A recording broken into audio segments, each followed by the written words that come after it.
الحمد لله وحده والصلاة والسلام على من لا نبي بعده أما بعد. قال الله تعالى في القرآن المجيد والفرقان الحميد: واعتصموا بحبل الله جميعا ولا تفرقوا إلى آخر الآية. صدق الله العظيم.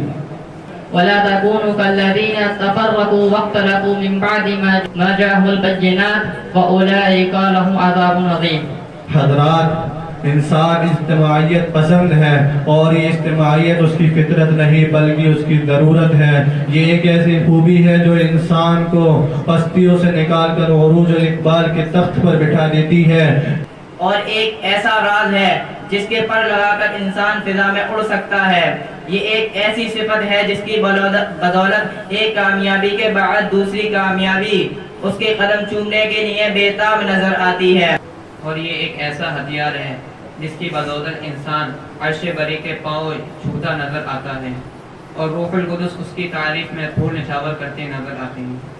آبرو باقی تیری ملت کی جمعیت سے تھی، جب یہ جمعیت گئی تو دنیا میں رسوا تو ہوا.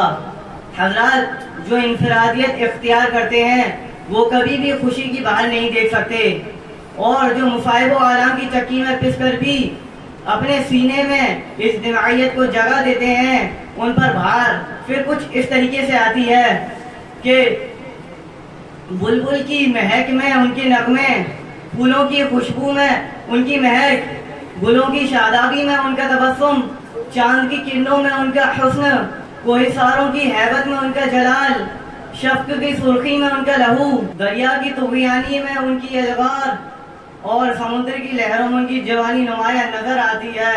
وما علینا الا البلاغ المبین.